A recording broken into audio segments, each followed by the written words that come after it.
This week, we have a spotlight on relative energy deficiency, also known as RED-S or RED-D. It's officially a syndrome, which in other words is a collection of symptoms from multiple systems within the body, which are caused by an insufficiency of energy available for the body's normal physiological functions. Just like a car needs fuel to run, bodies need sufficient energy for all the essential functions, such as breathing, cognition, bone health, hormonal health, muscle activation, and circulation. You need extra energy on top of this whilst you grow and develop throughout adolescence. If we think of the body like a mobile phone battery, the more apps you use, the quicker the battery will drain. Fueling the body through nutrition is the same. The more you use it, the more energy you need. If there's a mismatch between the energy in and energy out, which can cause an imbalance, this can be the catalyst for the symptoms of RED-S. As our dancers have very busy schedules, we recognise they are more at risk, and therefore we have the expertise within our team where we aim to prevent and support RED-S. This is why we have a spotlight on it this week. RED-S can affect individuals of any age, and it's important to recognise the signs and symptoms as early as possible. Here, we work very closely as a specialist multidisciplinary team to ensure that we identify, support and manage our dancers to optimise their health and performance in both the short and the long term. As one of the nurses here at the Royal Ballet School, I am one of the first ports of call for any student who is concerned about RED-S. Diagnosing RED-S is by individual assessment and includes various medical investigation. After discussions with our multidisciplinary team, I will be the one to coordinate any blood tests, scans or appointments that the students may need, and I will be there to support them throughout this process. It's important that students can recognise the signs and symptoms of low energy availability, which could include an overwhelming feeling of fatigue, difficulty with concentration or focus, not having a regular menstrual cycle, weight loss, frequently catching coughs and colds, feeling like they are not performing in class at the standard that they would expect of themselves, if they feel that they are not recovering enough during the week, or that they are aware that they are not fueling effectively. Spotting these signs early on is important to prevent injury and illness so that students can safely keep doing what they love.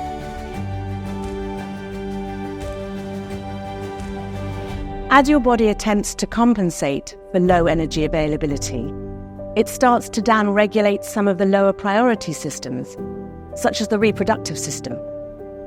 However, knock-on effects are seen in many other systems, including your musculoskeletal, immune, hormonal systems, and even the nervous system.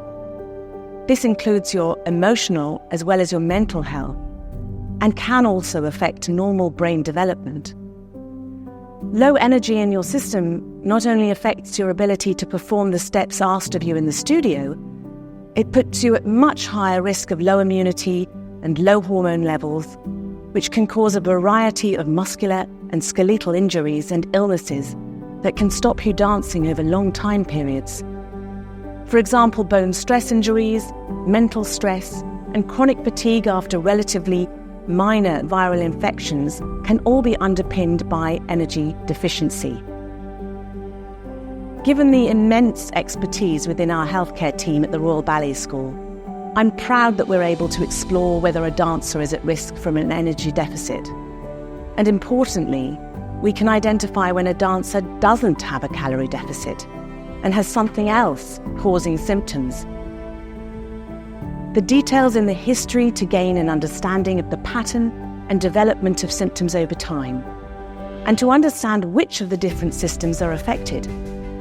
A careful and thorough assessment and examination also identifies any biomechanical weaknesses that need targeted physical rehabilitation. That way, we can decide on the need for blood tests or scans to look at how your body is functioning, as well as its musculoskeletal structure.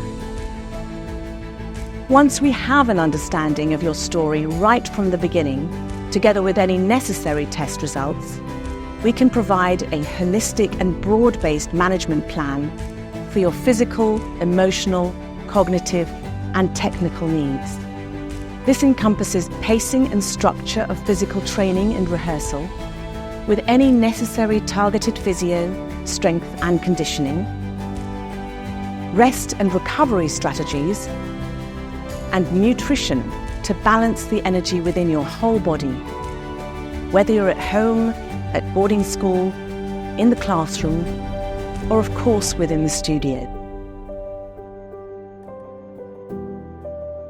I work closely with the students, supporting and educating them around growth and performance nutrition, choosing appropriate foods, creating behaviours and nutrition strategies which support a positive relationship with food to meet the energy requirements for health, growth and performance.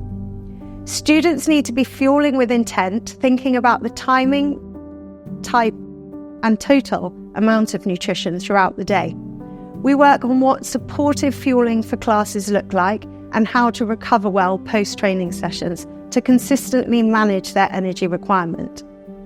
This will usually involve a minimum of 3 balanced meals and 3 snacks each day, incorporating a good quantity of carbohydrates, proteins, fats, vitamins and minerals. We ensure our dancers understand the importance of making time for these, not relying on hunger cues which may be suppressed due to high training loads. Dancers need to ensure they are fueling and recovering well around classes with appropriate nutrition and hydration strategies. By supporting our dancers with their nutrition as well as adjusting their dance training and recovery time, it's possible to increase the energy availability in someone suffering from REDS to maximise their health and dance performance. The emotional and psychological impact of REDS for students can be significant. As a psychologist at the Royal Ballet School, I provide therapeutic support to students who are recovering from REDS. Often, a student experiencing REDS may be unable to dance to their full capacity, or due to high levels of fatigue, they may be unable to give of their best, which can lead to feelings of isolation, failure, anxiety, and at times even depression. Low energy availability in itself can also have neurocognitive and emotional effects, including concentration difficulties, loss of motivation, and increased levels of both performance and generalized anxiety. I also work with students in helping to prevent the development of REDS. Sometimes, but not always, difficulties with body image can interfere with adequate fueling. We may find that a body image difficulty could give rise to an unhelpful and often irrational fear of weight gain, which can have a knock-on effect in terms of how much a dancer is eating. It is crucial for dancers to develop and foster a healthy relationship with food and eating in order to ensure adequate fueling. And a major part of this involves creating and nurturing a loving, kind, positive and healthy relationship with one's body. So it is important for any young dancer who may be experiencing any kind of difficulty with body image to get the correct psychological support to work through a difficulty like this. This is an important psychological factor in the prevention of REDS. The health and well-being of our students is at the core of our values here, and also within everything we do in the studio. Every member of staff at the school has had training to understand and recognise REDS. We recognise it takes all teams to bring out the best of our students, so appreciate working closely with the healthcare team to ensure our students are fully fit and therefore able to train at their full potential. We also want to furnish students with knowledge and skills that they will continue to use in their professional careers, which includes how to look after their bodies. I think it is really important to raise awareness of REDS within the school and also within the dance community, and I'm really proud to play a part in that.